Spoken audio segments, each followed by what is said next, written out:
buckle up, because it's going to be a long ride. It's going to be a wild ride. Nobody cares, but we're going to tell you anyways. This is Popcorn Chats.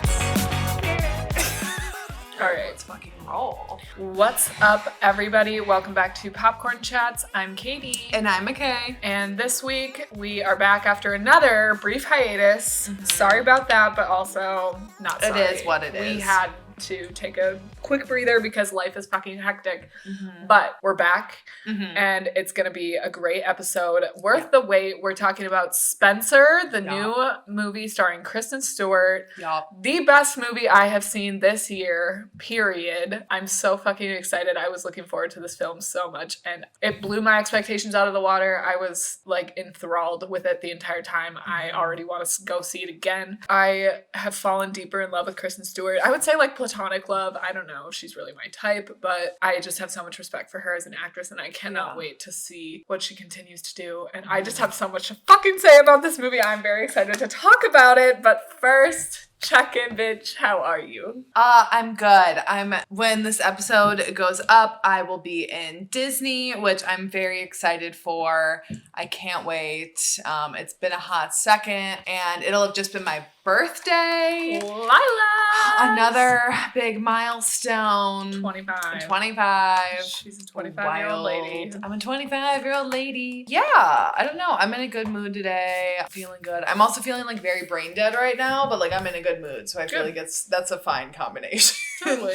And yeah, how are you, Katie? I'm good. Little overworked. Literally everybody at my job is quitting, which what's fucking new? That's like everywhere now. Yeah. So I feel like I need to jump this sinking ship ASAP Rocky. Yeah, we're just trying to do good things out here, find a work-life balance, and also like expand my creative career. Like that doesn't even matter. But we went to Harry Styles since we last chit-chatted with you girlies, and bitch.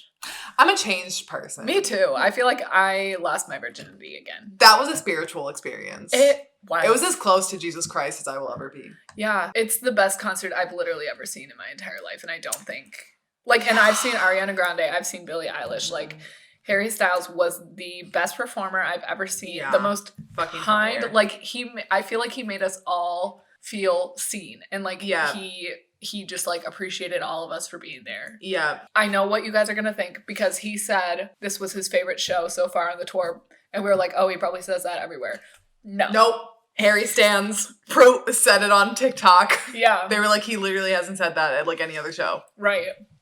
And there was also a really cute girlies moment that you might have seen on TikTok as well, where a girl came out to her mom in section 201, and I just really needed that personally. And it was such a tender moment. And I feel like Harry knew. Yeah. I just felt God in that arena that night. did too. It was magical. And I loved in Fine Line, everyone like shut up. Like no one was singing around us. Because everyone was like singing the rest of the songs. And like in Kiwi, I was like, I'm having y'all bye. Yeah. Like I was very vocal. But in that moment, everyone just like hushed, just let him have his moment. There were girlies down in the pit laying down that I was really jealous of. Yeah. I wanted to also just be laying on the floor. If we ever have the opportunity to see that man again, we're fucking splurging. I will literally spend my life savings. Because we know. Yeah. We know. We should have fucking We should have now.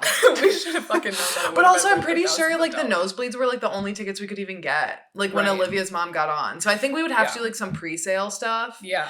We'll be better prepared next time. But also the nosebleeds, not bad seats. No, because of the way he visor's had great. Yeah, and the way he had his stage positioned where he can like go around and see everybody, which again, just like what a fucking genuine soul. What a man. So good. I loved how every time he started a song, I would turn to you and Olivia and scream, and it would be like, oh my God, can you believe it? Yeah, I can't believe that he's playing his own song right now. Yeah. But it felt so exciting. It was just like, ugh.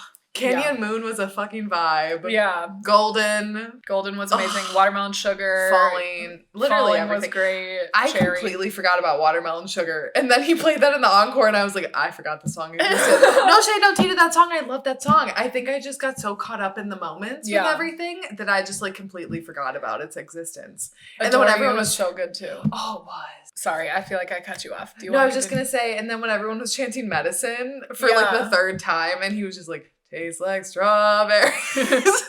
She's like, poor dude. He probably thought he was going to get booed for a second. Yeah, literally never. I didn't know that he had a song coming out called Medicine, and I thought he was saying let us in. I thought they were saying let us in. I was like, we are in. Well, so when I started chanting, I heard Addison, and I was like, so I turned to Olivia, and I'm like, what the fuck is Addison? And then she was like, Medicine. It's like an unreleased song, and I was like, oh, I know Medicine. Oh. I didn't know Addison. I didn't know either. And you didn't know let us in.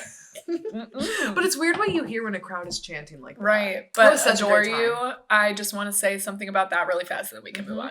Because he was conserving his voice. He did this in his Little Dusk performance too, where he sings it an octave lower, or maybe 2 octaves lower. He's like, walk to fire for you, instead of walk to fire for you. Yeah. So he did that the whole fucking song, and I was like, bitch, you better hit the note before it's over. And the last chorus he did, he was like, walk to fire, and I creamed my jeans. Like, it was a build-up.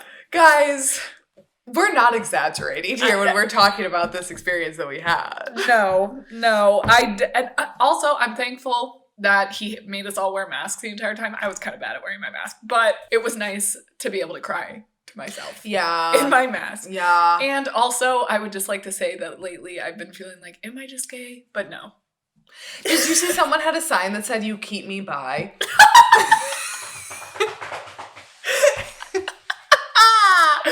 But that is so true.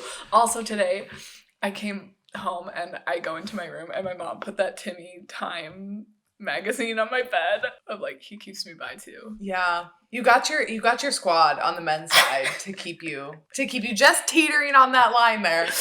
The fine line. They're really doing God's work.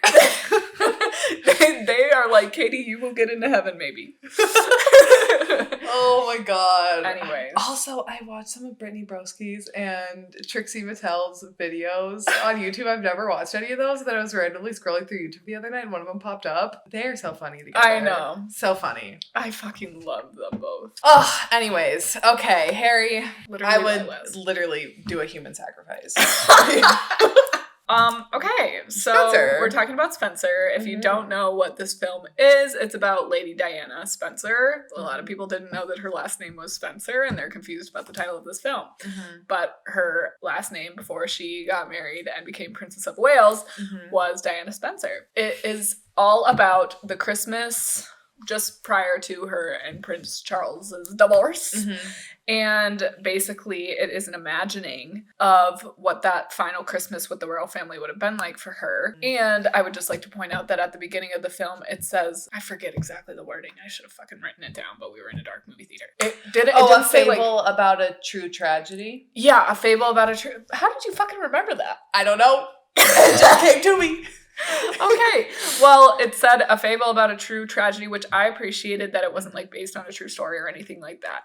And in all the interviews that I watched with Kristen Stewart and the director of this film, they both were very adamant about this film is not claiming to know anything and not claiming to be 100% factual. It's more of just like an imagining of what she could have been going through.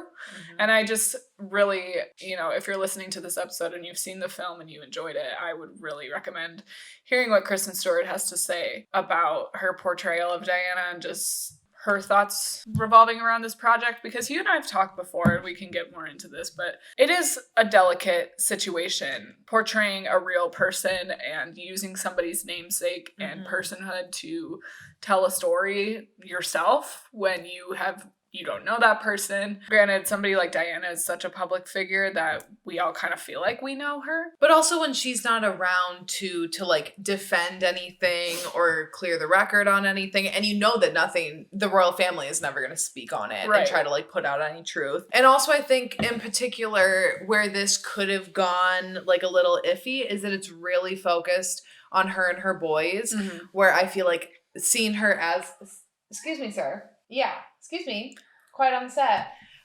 When we're seeing her as a mother and like her interactions with her children, that you just want to make sure that that's like preserved, because she was a mother and those sons are still alive, and obviously keep her memory going and try to like always, you know, like reference back to her, that you want to make sure that you don't do anything to that kind of like image of her and her boys. Yeah, and be slanderous in that regard. But I mean, I agree with you 100%. The film does a good job of being truthful about what Dianna did show us. I think as far as the royal family goes, when she was alive, she was probably the most transparent figure within that group. Now, like, Harry and Meghan have been a lot more transparent in, like, just this past year, but prior to them opening up about things, she really wore her heart on her sleeve, was very expressive even when she wasn't like explicitly talking about things. You could see she was going through something and wasn't happy, and then after the divorce she was a lot more open about things. When she wasn't being held back by the expectations of the royal family, she was like a lot more enthralled in her causes and her work for like the AIDS community and like poverty around the world and all that type of stuff. So, you know what, as much as I loved that this was only like 3 days, because it felt like hell and so long, which obviously I think it's supposed to be, but I am sad that we didn't get a revenge dress moment. Yeah. The black revenge dress. Anyways, that's completely beside the point, and not the point of this movie. One thing that Kristen Stewart did say in one of the interviews I was watching, which I thought was a really accurate description, is like, even though this does take place in just 3 days, you really kind of have her entire life wash over you, because there are the flashbacks of her when she was a child, and like just the fact that it's set and they took her back to where she grew up, you know, that like pain of the proximity that she was like so close to her past life and she can't even recognize it because her life is so far out of her control and so different than what she imagined it to be. And she just wants to like be in control of herself like she was, but she's like literally returning home, but it doesn't feel like home. But like, also, was she ever really in control of her life? Because she was almost like bred to be a princess. There's the family connections and the status and the fact that like she had to be a virgin, so like they had to like make sure that she like stayed that way until she was able to be married off. Like, I even feel like the control in her life before she was in the royal family was more of an illusion than it actually was. Yeah, that's a good point. I don't know if she was bred to be a princess. I thought that Prince Charles was initially interested in her sister, or the families were wanting her older sister to marry. Is that true?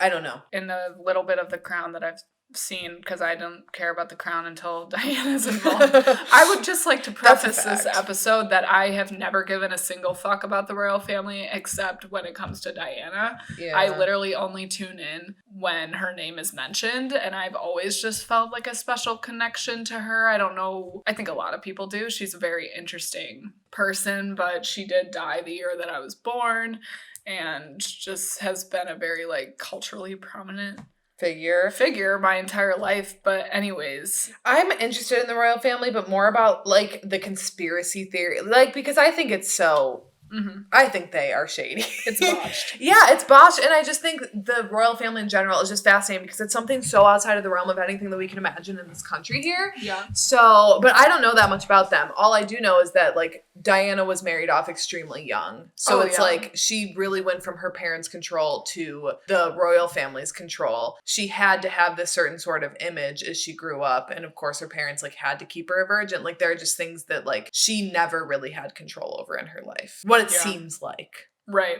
And like, I don't know much about her family, but I'm sure they weren't, it wasn't a hardship for them to try to keep their daughters in line to get a connection to the royal family. I bet they were all too happy to do that. Right. Yeah. It does seem like she doesn't hold any resentment, at least the way she's portrayed in this film. Like, she is very... To her family? Yeah. I'm not saying that there was beef. I'm just saying that I don't think she ever had control. Yeah. But maybe it was like an illusion, because the control that your parents have over you compared to the control that the royal family has, where everybody's literally always watching you. Yeah. And then like her added layer of that, where she literally felt like, I'm being watched more than you bitches. Like, you guys are the royal ones. I'm just here.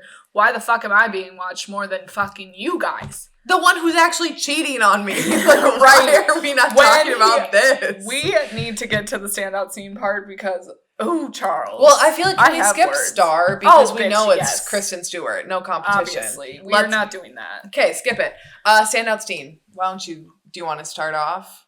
Sure. The snooker table scene, aka the pool table scene. This wasn't the first scene where I was like, holy shit, she needs to at least be nominated for She's gotta get Best a nomination. Actress. If she doesn't, I will protest and I will boycott and I will not be attending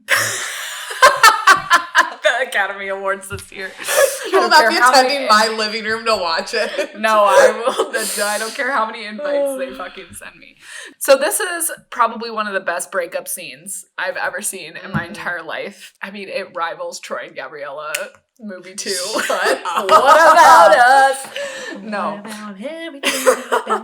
No, but it's just like, even in this private moment where they're so like, there's nobody around, there's Charles in particular is still so calculated with what he's saying, and like, I don't know, he's very careful about what he's saying and how he's saying it, and just, it's like, this is a private, intimate, very serious moment with your wife who is really going through it. Like, he knows that she has an eating disorder because he mentions things about her regurgitating her food, which is rude. Yeah, we can get into that. When he says the line, there has to be two of you, and one of those two has to do things your body hates. And Dianna is like, that you hate, because they're referencing their son too. And he's out there shooting the guns, which again just adds another layer to the scene where they're mid-conversation and the gun's going off every few minutes. Yeah, and she's like visibly flinching at them. And she knows that like that's her son doing something that he explicitly told her, Mommy, I don't want to shoot guns this weekend. So they're talking about their son, like, you have to do things that your body hates. And Charles is also saying to her, you just have to play the fucking game. Like, I don't know what to tell you. It could be easy for you if you just go along with things and do what you're supposed to do. And she's like, that you hate, like, that doesn't make sense, you know, like, really? That's how you want to live your life? And no, like, I don't want to live that way. But more importantly, I don't want my sons to live that way. I don't want my sons to do things that their body hates. And she's being so gaslit and so traumatized. Like, in that scene, it's like when she slams down on the table, this film does such a good job of like not portraying her as crazy, but it's like we feel the people around her viewing her as crazy, if that makes sense, because they're so ingrained in this life and the way that things have to be for the sake of the country. He says, for the good of the country, we have to do things that we don't like. And there's two of us, the real you and the one that they take pictures of. For Dianna, that was just never true. You know, the one that they took pictures of was also her. She was very bad at like hiding how she was actually feeling. And Charles is a piece of shit. Okay. Nasty West. Crusty white man. In that moment, though, when he's talking about how there have to be two people, I can't fault his logic for that, because that's exactly how he was brought up. And that's all he has literally known in his life. So while Dianna has had a taste of what it's like outside of the royal family and to live like a more normal life growing up, that is something that he never had. And also knowing that he was going to be king, he's never had a normal life, normal expectations, and never probably been coddled at all. So I do understand his logic and where he's coming from when he's telling Dianna this, because this is just fact to him. He's like, you have to be two people. You have to do things that you hate. You have to live this way. That's not negotiable to him in his head. Where for someone like Dianna, who's an outside person, an outside perspective, she's like, that's fucked up. That's not normal, and that's not a good way to live, but he doesn't see it any other way. Yeah. So I think it's interesting in that moment, particularly when he's talking about that, because it really is just two people with two completely different lenses to their world. And you do have to feel for him in a bit in this scene, because that is his version of like pleading with her. Like, please just play the game. Please just keep our family together. Just do this and it'll be easy for you. But it's like, you can't say something like that to somebody who hasn't been brought up the way that you have. Yeah. And, you know, he does make snarky comments like, well, the baby is just complaining because she's not like spoiled enough. And you could like... And buying your wife and your mistress the same present. Okay, so that's the thing that I wanted to talk about, because with the moment when Kristen Stewart, Dianna, slams her hands down on the pool table, that's in the trailer, and I was so like looking forward to what he, because I knew it was something that he was gonna say. Because you know. Yeah, and I wanted to know, what does he say that makes her do that? And it was the perfect thing. Because we got the staccato strings building up in this scene and the guns going off. It's just like all boiling up to this point. And the symbolism with the pearls throughout the film up until this point too is just like really, it's like kind of beating the nail on the head, like really, really hard. Like if you didn't get the symbolism with the pearls and like suffocation, sorry. You weren't paying attention. You weren't paying attention. She says like, you bought her and I the same pearls and like she's being photographed with them or whatever and yada yada yada, and he like that's the first time he kind of realizes it. Then he's criticizing her for keeping her blinds open while she's changing or whatever, and he's like, they're circling us, don't you know, like don't you read, whatever. She's like, they're only watching me, it feels like they're only circling me, and he's like, well maybe that's because I take care to keep my shutters closed or whatever. And that's when she slams on the thing, because it's like, no you're not, you bought me and your fucking sex buddy the same fucking Christmas present, you dumb cocksucker. And then we're at church, and she's standing right there, and you're looking at her. In front of my sons. In front of paparazzi. Yeah. The double standard. Charles. The way that Camilla. women... this shit... But seriously, though, this shit continues to this day. Yeah. Let me bring up Miss Monica Lewinsky. Let me bring up Miss Britney Spears. Women and the way that the media go after women versus men. Oh, fucked. Well, you want to keep it in the royal family? Look at Meghan. Yep.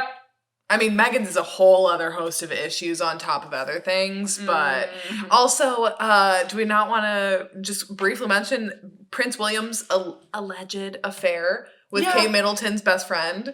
And there are like pictures of the three of them together too. Rotted.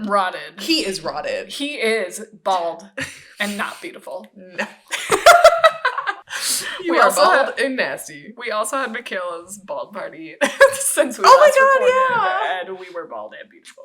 Yes. Dory has the most beautiful hair, don't you? Some more like cinematic things about my standout scene with the snooker table, the distance between them, and just how long that table is and how the camera like works to show that, and the fact that it's like a game and it feels like a battle between them. They're kind of like trying to get the upper hand on each other. I just like how it feels when you kind of step back and examine that scene.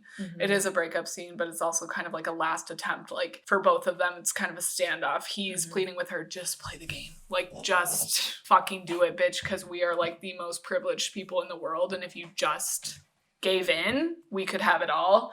And she's pleading with him like, just quit. Like, we don't have to do this. You're gonna be the king. Like, why? I don't want this for me or my boys. So it's heartbreaking when you like look back and examine it like that. And I also appreciate that the table is red. Most snooker tables are green, but the main color in this film is red. And I just appreciate the time that probably went into making that table red. What's the point of it being red? The like main color in the film is a very red film. Interesting. Because it's Christmas and anger and bubbling. Never thought about that. Okay, my standout scene was, I mean, that's a great scene. And my other one was when Dianna and the boys wake up on Christmas Eve night / like Christmas morning, but it's like the middle of the night, and they're up and they're playing a game, and they're like around candlelight, and she had snuck them each a present that like they could open. It was the smallest thing. It's like the little stuffed animals that she said she literally got from a gas station. That was like so significant to them to have something normal and to get to be just like regular people, because they ask like, why can't we open our presents on Christmas Day like everyone else? And it's like, because it's tradition. And it's like some traditions need to die. And I just loved in that moment, because I feel like especially with Harry and how much like he talks about how much he loved his mother and how much he wishes that she could still be around. And I'm sure William obviously feels the same way. I think he's not maybe like a lot probably more scripted in what he can and can't say, because obviously he's going to be king. So again, like I can't really fault William too for certain things where it's like you know that you're going to be king one day. I can't imagine what kind of pressure and what kind of upbringing then you had with that in mind from literally the day that you were born, where like Harry didn't necessarily have to think about that. Like I would much rather be the spare. Me too. I'd rather be like the second spare. Like how Louis is like the third kid for William and Kate. I'd rather be him, because then you know you are really probably never going to get the throne. I just love in that moment the warmth that Dianna has with the boys, and because that's just like often so talked about in media is how much she loved her kids growing up.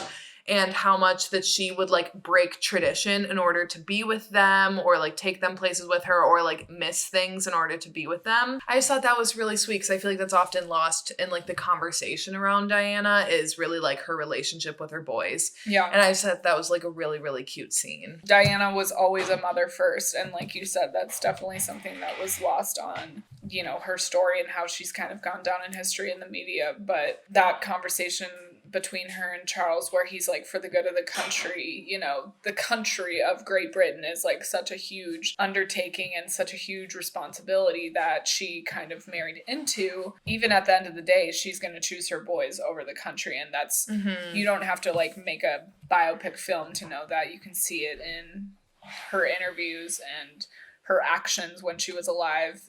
And I think that's a sentiment that a lot of like women can share, and parents. And I think that's one of the reasons why she's so beloved, is just because the love that she had for her boys was always the number one thing, but then her capability of loving people, the country as well, and how she did so much for people kind of reaching outside the boundaries of the royal family and who they chose to associate with, and just really using her platform to do so much good. And she just had so much love to give. And what I love about this film is it shows just how unloved she felt herself and how alone she felt. And I really like the character Maggie, and I didn't do any research into if that's a real person or not. Unfortunately, I probably should have, but I didn't. But I like the note that she leaves for Dianna, like, I'm not the only person who loves you.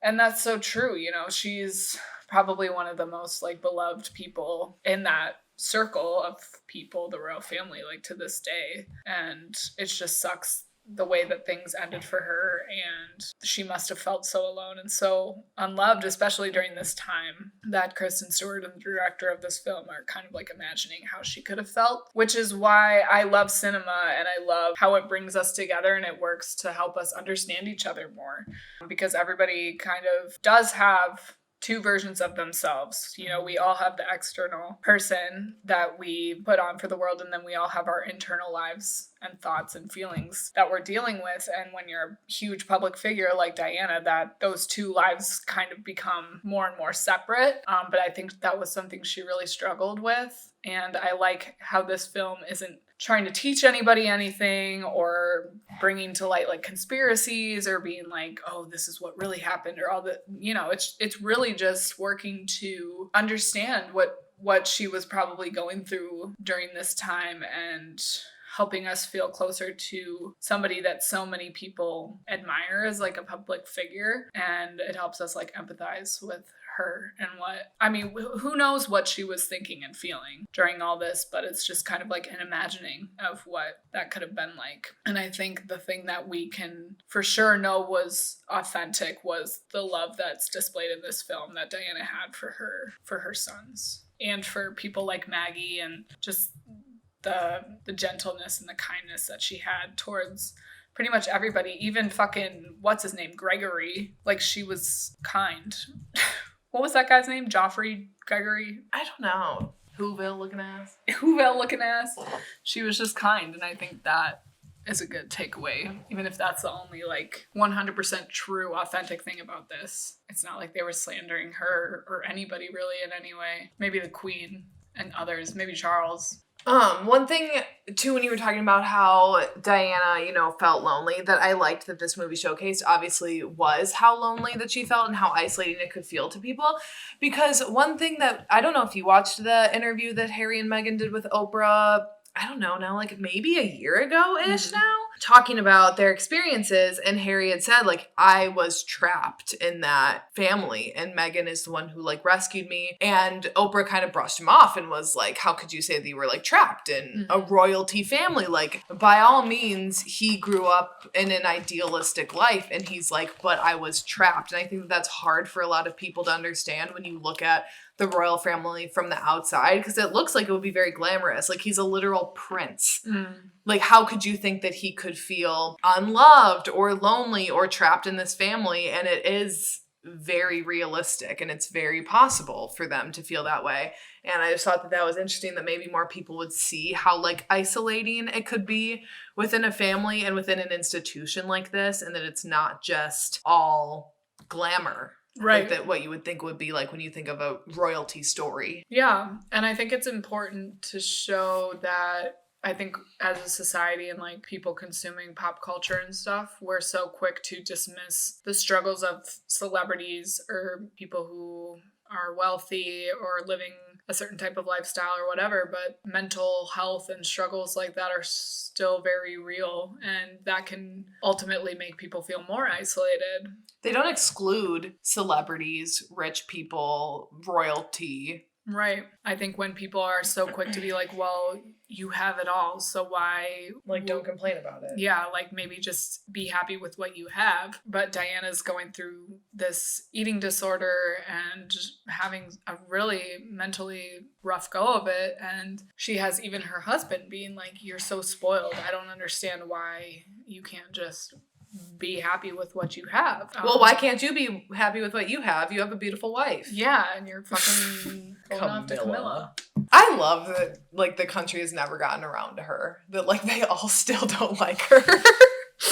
Well, both of them, like, they are not popular. No. Anywhere, which I find iconic. I mean, that's karma. When you're a cheater, it is what it fucking is. It is what it is. Oh my god, do I have a scratch on my phone? How rotted. Where did that scratch come from? Okay, what do we want to move into next? I don't know. I feel like we've covered Can I make a random note? Totally. That shower that she was showering in, I want that shower. Yes. How it's like a 180 and it's standing and it's like coming at you from all angles, but not from the top really. Like it was a lot lighter there, but like to have those streams, I would love a shower like that. I think that her like costuming in this was fucking incredible. Stunning. I mean the yellow chick outfit rotted. Yeah, you didn't like that one. No, but I don't like yellow. Yeah. So I mean like I'm hard pressed to like anything that's yellow. But her wardrobe was gorgeous in this. My favorite was the plaid Christmas with the veil. No. Oh. The green and red like kind of, it was like a 2-piece suit, the skirt. I think she arrived in it. Okay, I'm trying to remember. I don't know. It was red and green. You liked the... I loved the Christmas Day look at the church. Yeah.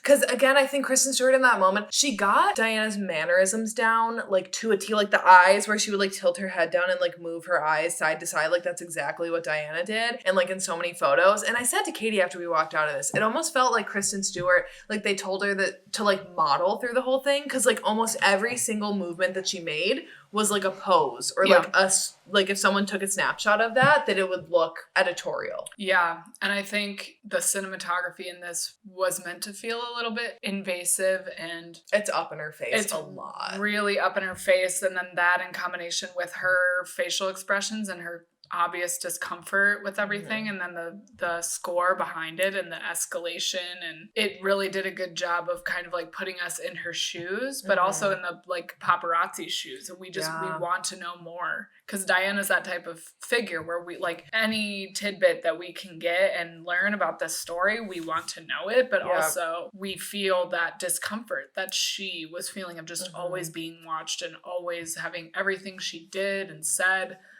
examined.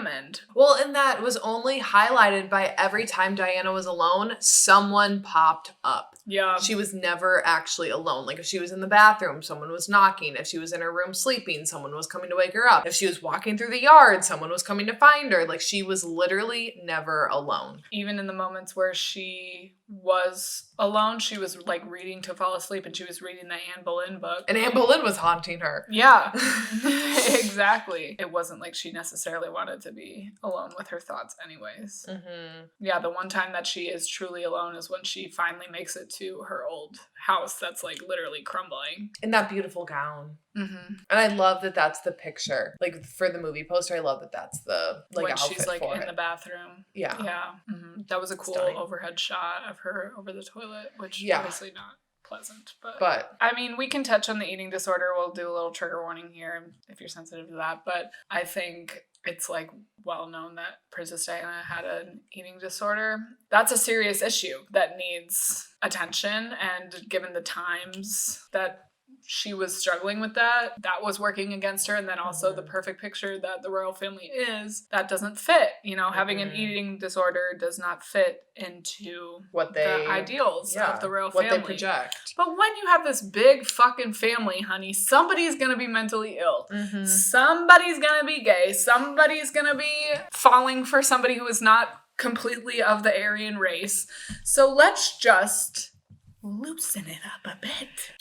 I understand, like, the queen has been around for literal ever, so it's like, I get it that she has more old-fashioned ideas, but it's like, do you not realize that a perfect image nowadays is, like, almost less desirable than a more, I say in quotes, like, imperfect image? Like, how much more, I feel like, did Harry's kind of public numbers pull up when he openly talked about mental health? And same with William, like, that made him seem like an actual person. Yeah, authenticity is way more, like, valued today in society than... That I feel like at the time, obviously, that was not the case. And even now, I still feel like they're very, like, tight-lidded on everything. But I just, come on, people. And also, like, a certain type of authenticity is valued in society, too. Yeah. Like, there are...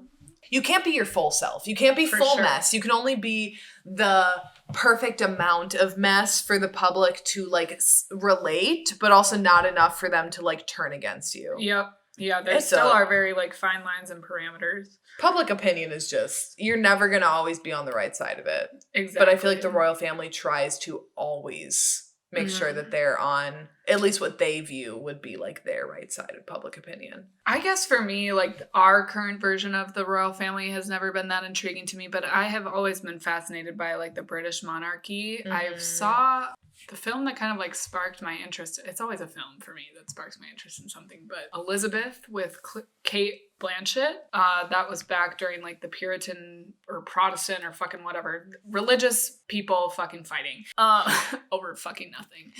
And Queen Elizabeth is also just, like, such an, not our Queen Elizabeth, but the one from the fucking 1700s, was so interesting. And she was painted as, like, this virgin, very pure, but then, like, had her other agendas behind it and all. And I'm fascinated by, like, women royalty and that power that they had during a time when women had literally no agency whatsoever. But anyways, I think the way that this film kind of tethers Anne Boleyn and Diana together, which people have tethered those two figures before. Anne Boleyn and Diana are compared just because both of their husbands were botched and wanted somebody else to be queen, so they were, like, persecuted for that reason. But I like how the pearls that he gave her and Camilla are kind of a symbol of her being suffocated, and the whole, like, having your neck kind of restricted, and Anne Boleyn was unfortunately decapitated, beheaded, because her husband was a fucking chode-ass player.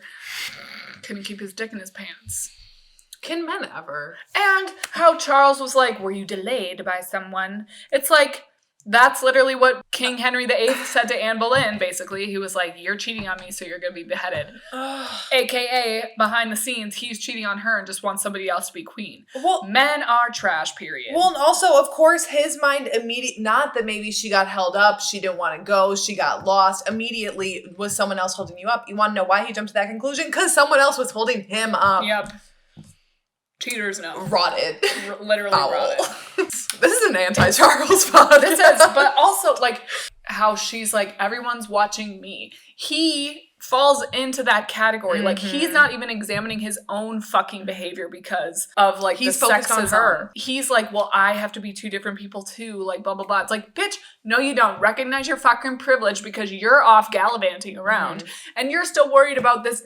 Perhaps she's cheating on you when you are literally cheating on her. And you should know that because you're there. You're the one sticking your dick in somebody else. But he's like, oh, no. Are you cheating on me? Bitch, would you really care if she was? No. She should. No. You're balding. Yeah. You are quite literally balding. I loved that they gave him the biggest bald spot and that they highlighted it in so many shots. And also, sir, you literally bought the same pearls for your two women in your life. So you know what? You can't fucking speak. Sir, sit down, shut up, and listen to your mommy. You know what I do? You know what I do have to say about the British monarchy? The one thing that I do appreciate is the fact that women are able to be in power and that it doesn't skip over to like the man, that it's very much set in like the birth order. And like it wouldn't have mattered, like even for William and Kate's kids, if Charlotte would have been born first, like she would have had the throne next rather than whatever the fuck, I don't know, the oldest one's name is. George. And you know what's bad? All those men, they have no hope for hair. Like, but you have a lot of money. You can do implants. Yeah. Or wear a hat. Or no offense to bald people, but they're like bald, crusty people. Yeah. Maybe that sounds mean. That sounds like now we're attacking their looks. I'm so sorry. But also, Charles, fuck off. Charles, William, quit cheating. Yeah. You're literally balding. Rotted.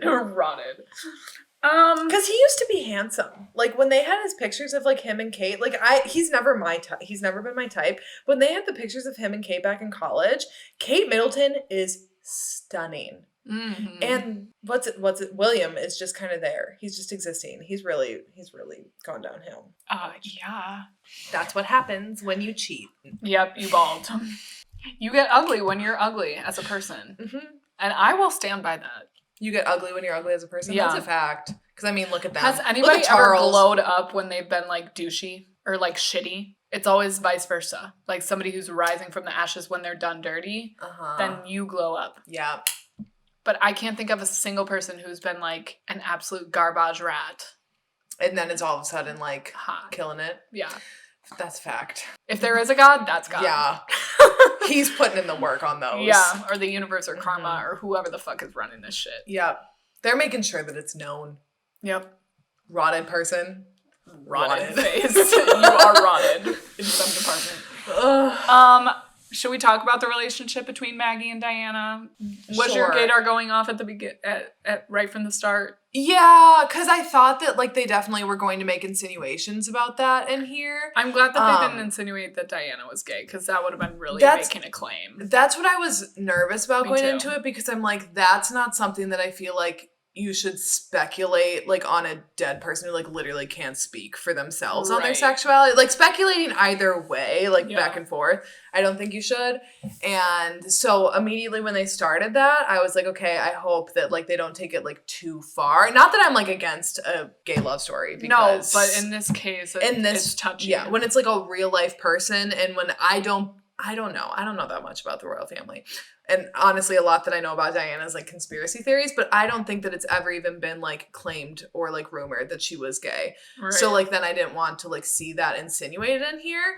But I loved her relationship with Maggie and how she really was like a companion to her. Yeah. And then I loved that that she really was the only person that she felt a genuine bond and connection with outside of her fucking children, which I mean, of course she's gonna have bonds with them, but the only like real person that she could talk to about her life. And then I loved the beach scene at the end that like then when Maggie told her like, I'm in love with you, they had their little moment, and then it was just like, okay, let's go like run around on the beach. It was really sweet. It was, and like it's not going to ruin their friendship. Diana's obviously not going to be weird about it. Yeah, that moment of them on the beach, it's just so sweet. That in combination with her and her sons riding top down to that Miracle song. And then them going to KFC. And how she used like Spencer as the name then at the end. Because also if you know, I don't know if I just missed this, but was Diana's name literally used anytime throughout the movie except right at the end when, who called her Diana? I feel like her name was like very rarely ever used because it was always like your Royal Highness or whatever, like the fuck the staff addresses her as, and no one like ever called her by a real name, which I thought also Maggie like calls her Diana. I feel like Maggie's the only one. That I thought that too like only further contributed to the isolation factor to her, that she's not even like a name, like she's not her name, she's not her identity, she is this figure, she is this royal princess or currency according to the queen. Botched. Yeah, her fucking dogs. When all of those corgis piled out, screamed. I love that the queen loves corgis so much. That's honestly so funny to me. Like out of all the dog breeds. I know. I mean, corgis seem great. Like the fact that she has to have so many. But also like if I was a queen, I would have like that many cats. Yeah. So. Oh yeah. Yeah, I don't know. I guess we can move into questions. Do you think Prince Harry and William will watch this? Probably not.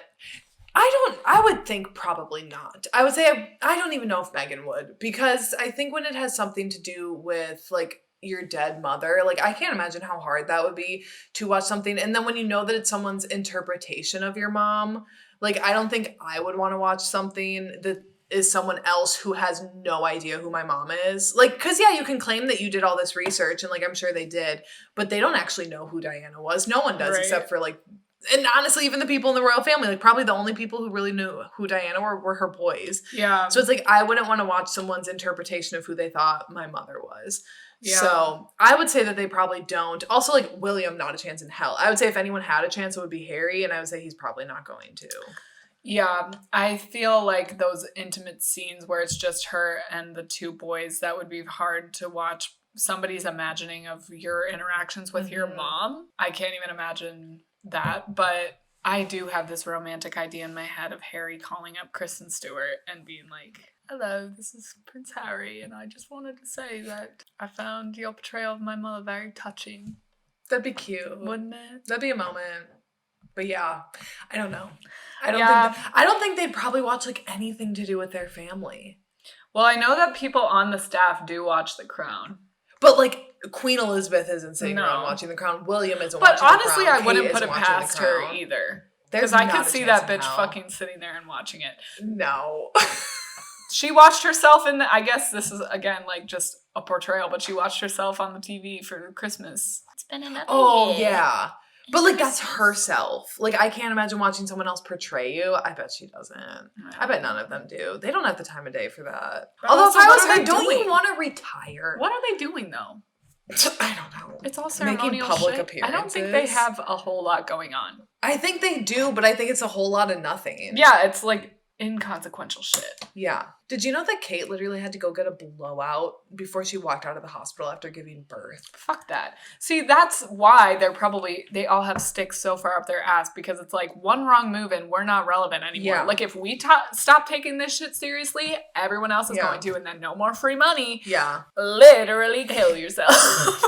That is stupid. If I were a fucking resident of Great Britain, I would simply not pay taxes to that botched ass family. That would be like us paying taxes to the motherfucking Kardashians, and I would simply never do that. Yeah, no. Your fight to stay relevant is pathetic and simply You know who I would pay taxes to? Harry Styles. Me too. Facts. That means some of his taxes goes to the Queen. Yeah. So that means our money went to the Queen in some roundabout way, because we went to go see him. I guess somehow. What the fuck? Somehow, some way. Probably we're all paying taxes to the Probably like 1/100th of a penny went towards his taxes. But still. But, I don't like it. I mean, you know, Edie's, what Edie's. It's all rotted. Rotted. And delusion. Like, they're operating. Once we all stop giving them the power to continue operating under their delusion that they're somehow more important than the rest of us. Yep. They're done. We're done. They have no practical life skills. They have nothing going for them. Cut off. Cut those bitches off. You are cut off. And, like, they should be expected to be doing humanitarian efforts. And I think they do. They do. I think they're more dedicated to that kind of stuff because they don't have anything else to do. They need to, like, keep the public opinion, like, high. Yup. It's just all crazy. Do you have anything else to say? We already answered my last question. So. Oh, did we? I want to just talk about quick. Not that I didn't see Kristen Stewart, like, doing a good job in this role, but I didn't picture her as Dianna because I think Dianna is just such, like, burned in our brain, like, such an image. Like, we know who Dianna is. So to see someone portray her, and again with The Crown, like, I haven't watched The Crown, but I can only imagine, like, that actress, like, how tricky that was casting that actress, whoever it is, to play Dianna, because I think that's just a very hard role to fill. And I mean, I think, like, a lot of people, some of the movies that I most know Kristen Stewart for happen to be, like, a lot of the big blockbusters, like Twilight. And it's hard to picture who you see in that playing Princess Diana. But it was, like, so fitting and so good. And her awkwardness and her tics only, like, benefited in this role. You know what's crazy? I was really impressed. Like, a year ago-ish, we were covering The Happiest Season, and now we're covering this. And, like, wow. Talk about fucking range. Yeah. Because she was funny in that. She has a very, like, comedic side. Yeah. If I hear any Kristen Stewart slander ever again, I will literally backhand you. Because somebody at my work the other day. From me? No, not from you. Oh, just people I was like going to say, I don't think I've slandered her. No, I love Catch That Kid. Yeah, somebody at my work was like, I was like, oh yeah, I went to see Spencer. It was so good. The best film I've seen all year. And he was like, who's in that? And I was like, Kristen Stewart. And he's like, isn't she in Twilight? Like, I bet that movie wasn't that good. I was like, literally move the fuck on from 2012. Yeah. Get your head out of your fucking ass. Yeah. And also, her performance in Twilight, I will go down in history saying... It was great. It was fine. It was great. She took the material that she was given and she performed. Once again, that's what we're saying. A lot of these actors get stuck in these roles and they take what they get and they try to do their best with it. Yep. And I think that's what she did. And you know what? She was great in Twilight. And not many people would do that. Not many people would be able to stick with Twilight and take it seriously as she did for all those years and then rise like a phoenix from the ashes to critical acclaim. Yeah. And also her public persona rise from the ashes because she was hated when she cheated on Robert Pattinson. Which she with the Snow White. Oh, yeah, she did. Yeah, she did. There's literal pictures of it on the internet of her making out with that director of that movie when they were still dating. And, like, I remember her public persona, like, tanked after that because, like, Twilight fans who were, like, teenage girls were all so upset that she and Robert Pattinson broke up, which, like, fair. And then, of course, like, the media loves a villainess. Mm-hmm. So they were like, oh, my God, how could she do this? Because then also the director was married. So then it's, like, his, you know, it was a whole thing. So to see her come out of that, and now I feel like publicly, at least like in ours, at least from like my media lens, which obviously is like very different than maybe a lot of other people or like older people, but I feel like Kristen Stewart is very beloved. Yeah. And rightfully so. Yeah. And I feel like I'm very excited to see the direction that she goes in. And I'm so happy for her and her engagement announcement. And I really hope that Guy Fieri officiates her wedding. I really think that her and Lady Gaga are both going to be nominated. House of Gucci isn't even out yet, but I feel like both of them are going to be nominated for Best Actress. Which, I mean, like, it's going to... I haven't seen House of Gucci yet, but I feel like it can't top Kristen Stewart. Lady Gaga, I love you. It's always the biopic stuff, too, that does it. It is. And I guess Hollywood loves a biopic. Is a biopic, but not as, like, a well-known public figure. If Adam Driver doesn't get a fucking nomination and a fucking win, is he going to be the next Leonardo where he's constantly nominated and never wins? I'm going to write. Have you seen the pictures that came out of the film premiere of the two of them? They have been my sole source of living. They have been my life source. I like shock myself with them every morning to keep myself going. But yeah, I think this was a great film. Loved Kristen Stewart. Charles, you're botched. And I loved the KFC moment at the end. Also, I loved at the beginning when she walked into that restaurant and was like, I'm lost. And everyone's like, perplexed, unable to speak a single syllable. She was like, where am I? Yeah. I like how her first lines in the film were, where the fuck am I? Yeah. Also, I've completely forgot we never talked about this scene too when she goes and gets her boys and she stands in the line of guns. Yeah. I mean, granted, the lines of guns aren't aimed at her, but still she like literally enters a live rifling field. I don't know, whatever you call that when you're shooting the thingy. The pheasants. The pheasants. Fucking rotted too. Just don't when she's with that. Like, I've come to take my place among the pheasants, and the comparisons between her and the pheasants. And when she's just trying to have a peaceful conversation with the pheasant and fucking Gregory comes in. I hated that moment. I hated Gregory. He's interrupting her at all of the worst times. And I'm like, get out of her fucking business. She's a royalty. Mm-hmm. She's an actual princess. Who are you? Who are you? Get out of here. You rotted, crusty, dusty white man. Yeah. He was like, may I? And she does not invite him to sit down. No, she was having a conversation. She was eating in the fridge. She was walking into the house and you're like, you have to weigh yourself. Fuck you. No. I don't care who you work for. You don't work for Dianna. So therefore you cannot tell Dianna what you can and cannot do. Oh my God, I hated that man. He was the true villain in this, in my opinion. Yeah. And that's, I feel like, like he is who the royals talk about when they say they, you know, like when Harry and Meghan were talking to Oprah and they were like, they, and Oprah was like, who the fuck is they? Yeah. Like, you guys are royals. Yeah. What the fuck are you talking about? But it's like, when you really break it down, they are the ones, like, so many people are employed because of the royal family. The people that work under them, the people who follow them around and take their picture and make money off of their namesake and their pictures. Yeah. They are the they. Yeah. And they can fuck right the fuck off. Yeah. Because if somebody doesn't want to be watched when they're eating, please don't watch them. If somebody doesn't want to be weighed, please don't weigh them. If somebody doesn't want to talk about their weight, if someone doesn't want you to help them get dressed, leave. If someone doesn't want you to help come fetch them from the bathroom, they can go to the bathroom in peace. Yeah. Also, another ally was the cook. And I would just like to say he was a sweet gentle Celtic man.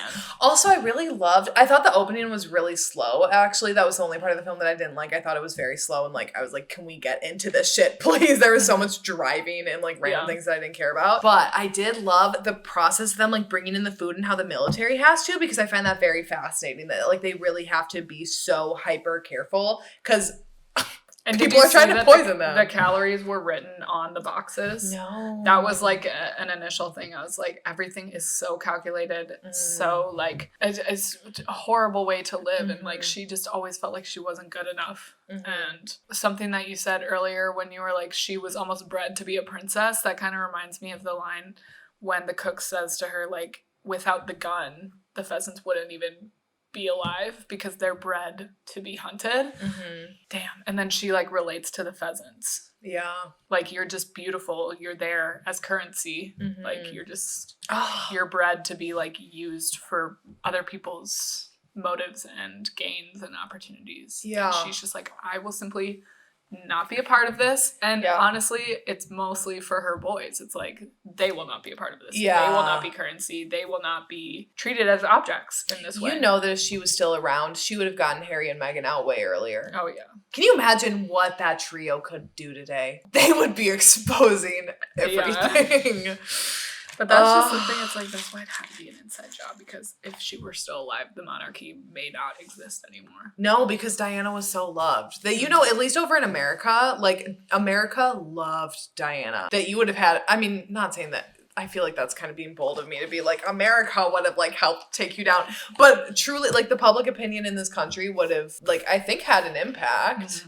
All in all, if you haven't seen this film and you made it to the end of the episode, go see it. Yeah. And we fucking Lilas. Yeah, it was very good. Gold star. Gold star. One of Definitely my going to be contender at the Oscars. It better be. No if questions. not, we riot. Yeah, baby. This award season is so much more exciting because there's actual films and like really exciting ones to me. Like, not saying that last year's films were bad in any way. I was just so unmotivated to watch any of them, and like I truly didn't care about really any of them. Where this year I feel like there are a lot out that I'm excited for. Also, once again, like the previews sitting in the theater before this film genuinely made me so excited for this year, like with film, and I'm just reinvigorated, and I feel like cinema is rising from the ashes of COVID. Agreed. I feel like excited to watch movies again because I was so not all throughout quarantine because it was just not, there was nothing to be excited about. And I love previews and I love watching them in the movie theater. That would be a dream job to like make and edit previews. To like get the footage from the film and then be able to like edit it together. Yes. I want to know, last thing, I want to know who made the decision to have that snippet of her being like, will they kill me, do you think? In the fucking preview. I know. I mean, did they hook me? Yes. Yeah. But fucking off the cuff. Uncalled That for. person woke up and chose violence. They really did. Because that's not what she meant. No. That's not what the director meant. That's not what Kristen meant. That's not what Dianna meant. They are on X Games mode, and they should be tried in a court of law for fucking, I don't know what, but that was big ol' yikes. Yeah. Crazy shit. That is all. And we will see you next week. Literally, Lilas. Lilas. And if you are ugly on the inside, ugly on the outside. Just wait for it. If you're hot now, it's coming for it'll you. catch up to ya. The baldies, the rotted crusted. You will be rotted.